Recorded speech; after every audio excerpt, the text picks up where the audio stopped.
Berharap masyarakat makin berani menjadi pelopor dan pelapor. Kita siap loh membantu kalian. Padahal itu kasus bukan baru, itu kasus lama. Karena sudah ada satgas, orang berani menyampaikan.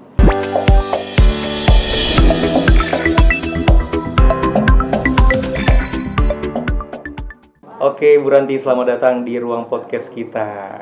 Terima kasih. Makasih, wah, hari ini luar biasa sekali ya Bu Ranti ya.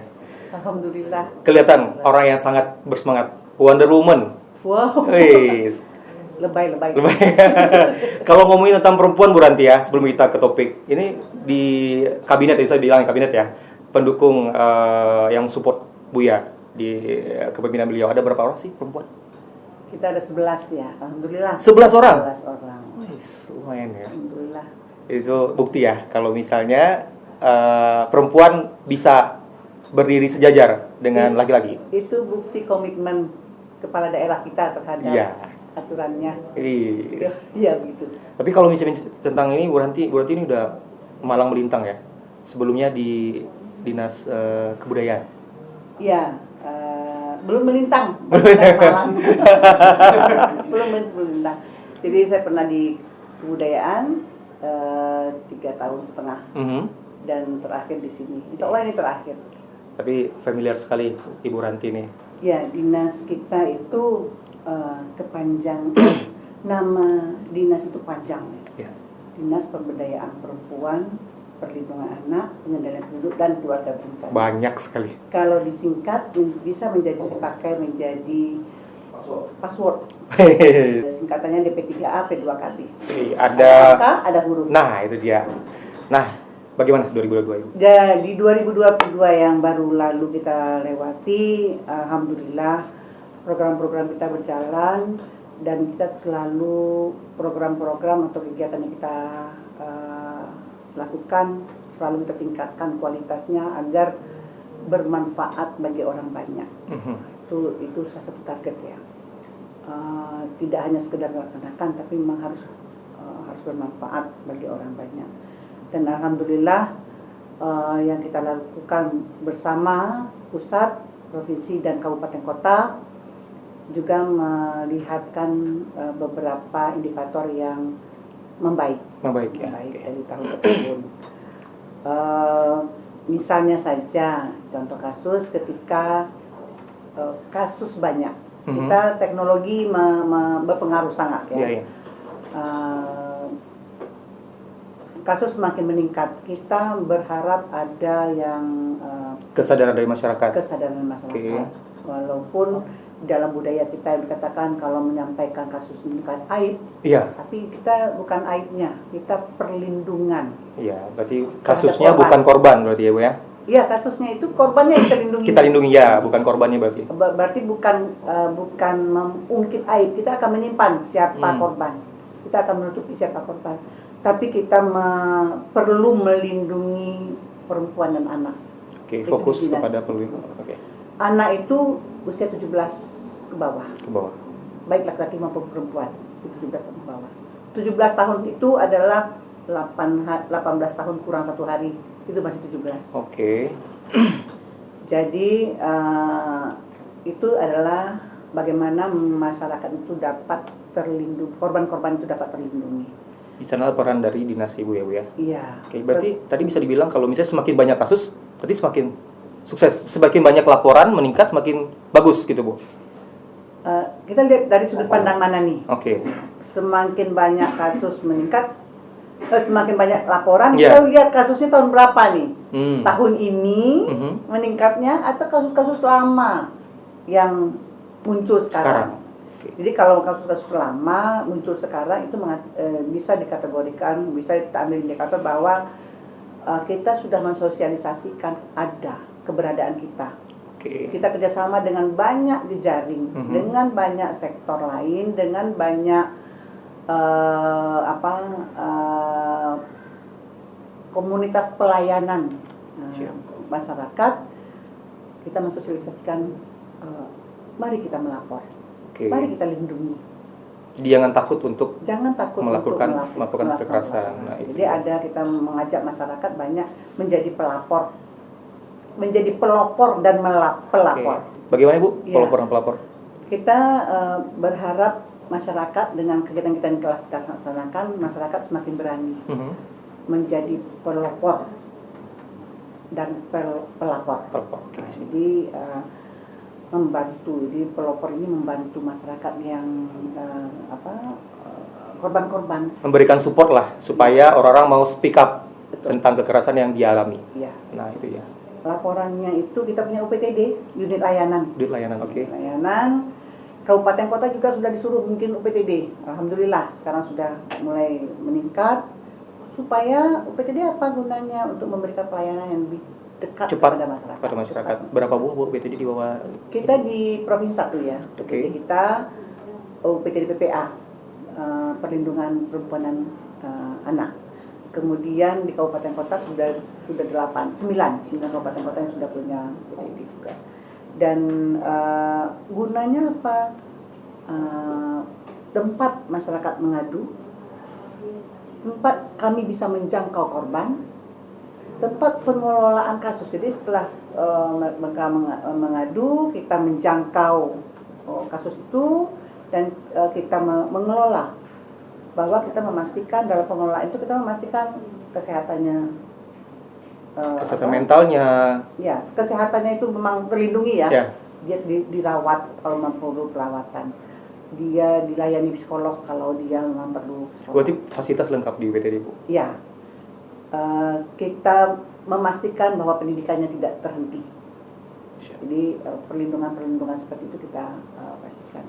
Dan kemudian kita menampung sementara kalau kasus itu memang perlu kita tampung, kita tempat inapnya sudah ada, kemudian memediasi dan melakukan pendampingan kepada korban. Jadi untuk penanganan kasus ini kita punya bidang-bidang yang semua bidang itu mengejar ke arah situ. Pencegahan, ada bidang yang melakukan pencegahan, membuat jejaring kerjasama dengan banyak pihak, maupun dengan kejaksaan, maupun dengan kepolisian. Jadi tidak ketika dia masuk ke ranah hukum, perlindungan seperti apa? Ya, siap.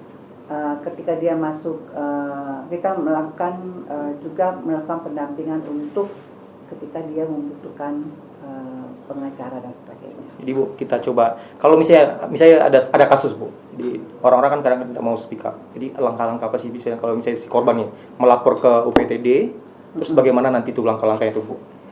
Ya, ketika kita sampaikan laporan melalui email, melalui telepon, kita punya ya, email, melalui telepon, kita punya aplikasi juga yang kita sapa sahabat BPA. Kita bisa melalui itu kita sampaikan laporan melalui email uptd ppa.profsumbar.co.id. Bukan, saya ulang, uptd.ppa.profsumbar@gmail.com.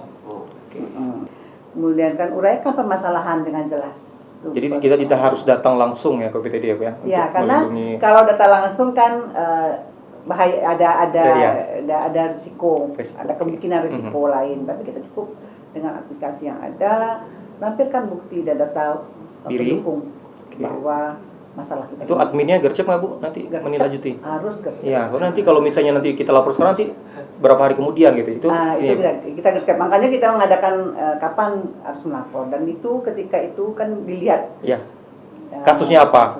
Ya, urgenitasnya apa? Ya. Tapi tetap ya Bu ya, namanya rahasia tetap kita. Itu nomor satu. Ya. Karena itu katakan tadi ketika aib kita harus jaga.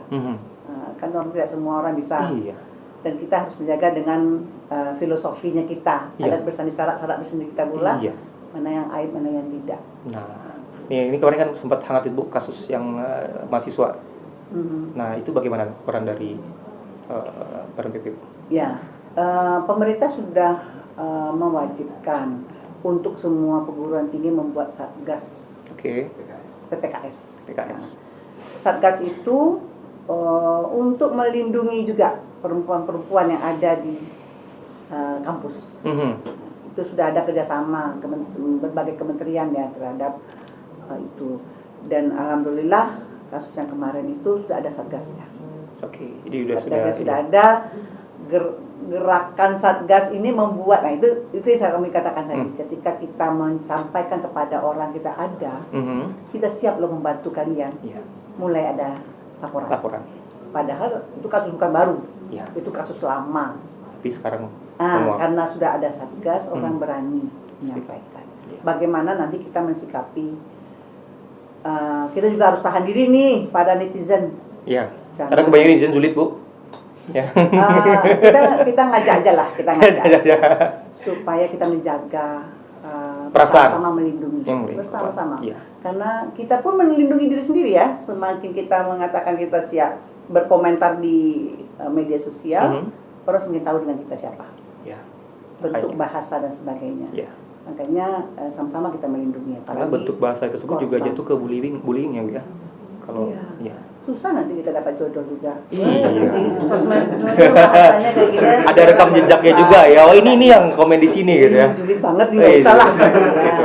Jadi dari provinsi sendiri melalui Badan PP dan Perlindungan Anak itu sudah ada tindakan preventif dari masalah kemarin. Ya, kita kerjasama ya. Bersama kita sudah mendatangi, kita sudah koordinasi dengan Satgas, dengan Rektorat. Untuk itu kita lakukan bersama. Apa yang belum ada di sana kita sudah ada, kita kolaborasi agar kasus ini betul-betul menjadi pembelajaran bagi semua orang. Dengan dan itu bisa kita lindungi. Kita akan melindungi itu para korban. Dan kerana mana pelaku itu kita berproses. Kita arahkan ya, Bu ya, supaya nanti kita tidak mengarahkan, tapi memang menyediakan jangan semena-mena. Kan ada aturan, ada undang-undangnya juga untuk korban pelaku yang seperti itu. Ada hukum dan sebagainya. Regulasinya jelas mengatur itu ya, Bu ya. Itu UPTD PPKS tadi namanya kalau di kampus. Satgas. PPKS. Itu ya untuk di kampus. Kalau misalnya di luar kita punya UPTD. Iya, kalau di daerah kita punya UPTD. Banyak layanan lain, lembaga-lembaga layanan lain ya juga melakukan perlindungan, pelayanan dan perlindungan terhadap perempuan dan anak itu ada. Dan itu yang kita kerjasamakan. Kadang-kadang pemerintah tidak bisa ini, mereka ada, kasus mereka sudah ada seperti ini, kita koordinasi dan kolaborasi. Penyelesaian kasus seperti itu ada ini ya, Bu, terukur nggak, Bu? Kalau misalnya kasus-kasus kekerasan terhadap anak, kekerasan perempuan itu kinerjanya itu terukur atau gimana gitu? Itu bagaimana kita menganggap itu sudah selesai gitu, clear gitu? Ya, kita memastikan mereka kalau anak, kita memastikan si anak itu mendapat haknya, hak sekolah, hak pendidikan, hak kesehatan. Warga negara itu menjamin pendidikan dan kesehatan bagi rakyatnya. Nah, ketika itu kita memastikan bahwa ketika dia menjadi korban, kita pastikan bahwa dia tetap mendapatkan haknya, kesehatannya, agamanya, pendidikannya, sosial lainnya, kita pastikan itu dia dapat. Dia harus tetap mendapat itu. Itu 2022, Ibu. 2022 dan insya Allah ke depan kita semakin harus lebih sadar ya terhadap aware terhadap lingkungan. Kalau misalnya ada keluarga atau teman kita yang mengalami pelecehan, itu kita harus berani speak up, berani support kepada emosional dan yang lainnya. Bu, kita tentang bicara tentang kekerasan dalam rumah tangga, kekerasan kepada anak, itu sejauh mana sih peran dari keluarga kita untuk sesuai dengan harapan pemerintah bahwa perlindungan atau ketahanan keluarga itu harus ditingkatkan kualitasnya. Ketahanan keluarga itu ada beberapa fungsi dalam keluarga. Ada fungsi sosial, pendidikan, kesehatan, ekonomi, fungsi agama, budaya, dan lingkungan. Ketika fungsi itu harus kita kuatkan, kenapa? Memastikan keluarga itu peduli dengan anggota keluarganya dan lingkungannya.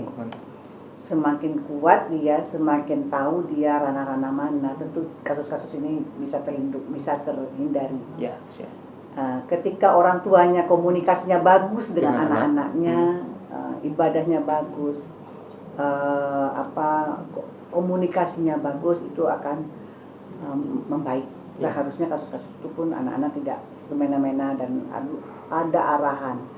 Makanya kita perlu juga lihat nih di daerah pedesaan. Ketika banyak ternyata sekitar 7-8% itu melakukan pernikahan di usia 17 tahun ke bawah. 15 tahun ke bawah. Ketika itu terjadi baru tamat SD, tamat SMP. Ini kasus ya Bu tadi ya Bu ya? Ini datanya okay. Mengatakan bahwa bukan pernikahan, perkawinan usia itu di bawah umur usia 15 tahun itu ada 7% sampai 8%. Ketika itu terjadi, mereka mau ketahanan keluarga seperti apa nih? Ya. Mereka tahu apa? Ya. Dan ternyata juga banyak hal orang sudah pendidikan tinggi juga tidak kuat-kuat betul keluarganya. Ada juga. Apalagi yang masih usia di bawah. Ya, benar. Pertimbangan seperti apa, pendidikan seperti apa. Jadi makanya kita harus kerja keras nih. Bu, kalau misalnya seperti itu ada pendidikan, berarti ada penyuluh juga Bu di Padang BB Bu ya, untuk memberikan ini. Bukan, kita kan ini kerjasamanya banyak ya dengan semua sektor. Apa aja itu Bu? Kerjasama dengan pendidikan, dinas pendidikan, kesehatan, sosial, pangan. Luar biasa. Kita kepolisian juga, kepolisian, kejaksaan, lembaga-lembaga terkait dengan kasus ini, hukum pasti ya. Jadi itu kita harus sering pertemuan, koordinasi, menyampaikan semuanya dengan psikolog, dengan organisasi seperti itu kita kerjasama. Jadi harus sama-sama untuk menangani kasus-kasus seperti ini. Makanya untuk ketahanan keluarga kerjasamanya tidak dengan dinas ini saja, tapi dengan sektor-sektor yang saya sampaikan. Oke, siap. Jadi edukasi dan pendidikan itu dimulai dari keluarga, karena keluarga ada peran yang paling kecil ya, sampai kepada masyarakat tentu bisa lebih luas lagi.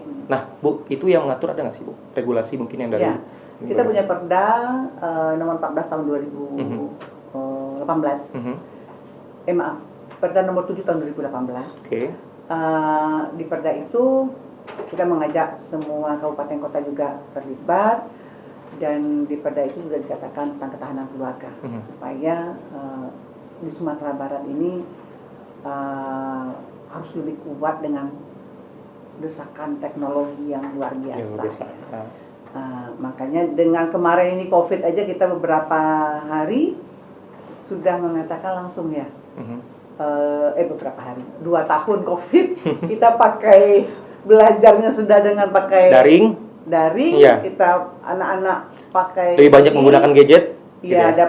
Ketika dapat belanja dia beli chip.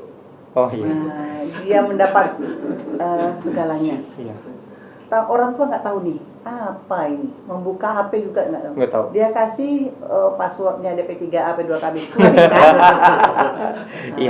Pusing orang tua. Kan kalau kita masih terlihat nih apa sih dibuka. Apalagi ini kecanggihan, ada layar yang bisa gelap yang dia sendiri yang bisa baca ya. Kita tidak selamanya kecanggihan teknologi itu berdampak positif ya Bu ya, negatif karena makanya kalian yang masih muda-muda, ayo apa? Ketika punya keluarga kelak atau sudah berkeluarga ya, ayo kita tahu banyak hal yang hak anak yang harus kita pelajari, dan kesiapan kita punya anak juga begitu. Dan ketika punya istri atau punya suami harus siap terbuka, evaluasi. Tidak ada kalah menang ya dalam berkeluarga. Kalah menang tidak boleh ada dalam keluarga. Makanya ketahanan keluarga kita memastikan bahwa dijamin hak-hak anaknya bisa terlaksana, terpenuhi dengan baik. Jadi peran keluarga itu sangat besar sekali dalam menentukan ya Bu ya. Ketahanan bangsa berarti lebih luasnya. Betul. Iya, karena dimulai dari keluarga. Bu, kalau misalnya tadi kembali lagi nih, ini di era teknologi sebenarnya teknologi ya Bu ya, banyak layanan-layanan yang mungkin bisa digunakan dari Dinas Badan Pemberdayaan Perempuan dan Perlindungan Anak itu, berarti tadi ada hotline numbernya juga mungkin bisa Bu kita sounding Bu buat teman-teman mungkin yang bisa mengadukan, melaporkan kejadian-kejadian yang ada di sekitar kita. Ya, untuk layanan pengaduan kita punya UPTD itu dekat GOR, dekat GOR Agus Salim di sebelah kantor BKD banget. Kalau boleh salah satu di depan roti bakar apa tadi? Nggak boleh sebut nama ya. Endorse. Itu memberikan layanan langsung. Kita buka kantor ya, kantor dari jam 8 sampai jam 4. Kalau hari Senin sampai Kamis kita menerima kalau langsung datang, dan kalau hari Jumat dari jam 9.30 sampai jam 16.30 itu Jalan Batang Antokan nomor 2 di Rimbo Kaluang GOR Agus Salim. Oke. Kalau hotline itu 24 jam. Nomornya 0811 6612 343. Ya, jadi itu nanti itu kita bikin. Itu nggak sih membacanya? Bisa. 0811 6612 343. Ya, Kan betul. kalau orang beda baca ya kalau untuk Bu Ranti boleh aja. Oh gitu. Jadi itu ya kita menyediakan layanan pengaduan. Jadi kalau misalnya buat teman-teman, buat keluarga kita yang mungkin masih ada nih, ada di Facebook. Oh iya. Nah, kita ada Facebook, UPTD update ya, PPA Facebook Sumbar, ada Twitter, UPTD PPA Sumbar, ada Instagram, UPTD PPA.Prof Sumbar, dan ada email ptdppa.profsumbar@gmail.com. Nah, itu dia. Kita melakukan layanan. Dan adminnya sudah mulai gercep ya. Nah, Bu, tadi kita bicara tentang keluarga, tentang Dinas Badan Pemberdayaan Perempuan dan Perlindungan Anak. Kita bicara tentang nini mama di Sumatera Barat, kita kan mengenal itu Bu ya, yang akan melindungi lah ibaratnya gitu. Itu menurut Ibu sendiri bagaimana peran mereka? Ya, kita tahu budaya kita, ya, nenek mama Mundo Kanduang itu orang yang terdepan di nagari, mulai dari nagari sampai, dan peranan itu yang kita tetap harus meningkatkan, upaya-upaya ketika Bapak Ibu tolong, nenek mama Mundo Kanduang tolong, jangan dilindungi kalau korban itu adalah pelakunya adalah keluarga misalnya. Ayo kita berikan sama-sama. Kita berikan edukasi kepada banyak orang bahwa nenek mama Mundo Kanduang itu adalah orang terdepan yang akan melindungi masyarakatnya dari kasus-kasus. Pelaku, ayo kita bantu merehab mereka supaya para pelaku itu mengerti kalau dilakukannya salah. Dan kita bisa siapkan untuk kembali lagi kepada masyarakat. Ya. Nah, Bu Ranti, ini mungkin statement Bu Ranti kepada pelaku, kepada korban untuk speak up, tidak ada lagi yang namanya ditutupi. Mungkin bisa Ibu Ranti sampaikan. Ya, para perempuan dan anak-anak 17 tahun ke bawah, laki-laki dan perempuan, ayo kita jadi pelapor dan pelopor agar kita semua dapat melindungi diri sendiri, dilindungi, dan kita menjaga agar ketahanan keluarga kita menjadi lebih baik. Karena filosofi dari Provinsi Sumatera Barat, dari kita, budaya kita, adat bersani sara bersani kita. Mari kita sama-sama menjaga marwah tersebut. Pelapor dan pelopor. Luar biasa ini Bu Ranti, benar-benar Ibu ya. Kalau misalnya kita ngomong sama Bu Ranti ini teman-teman, jadi nggak cukup sebenarnya. Cuman gimana Bu, kita produsernya closing tadi ya. Jadi gimana lagi Bu? Mesti harus kita tutup Bu. Tapi kita bisa tunggu lagi Bu Ranti nanti di sini. Kita undang lagi. Ini udah closing. Oke, terima kasih banyak Bu Ranti. Terima kasih banyak atas kehadiran teman-teman Bapak semua. Assalamualaikum warahmatullahi wabarakatuh. Waalaikumsalam. I'm a OG boy. Know that the ride or die.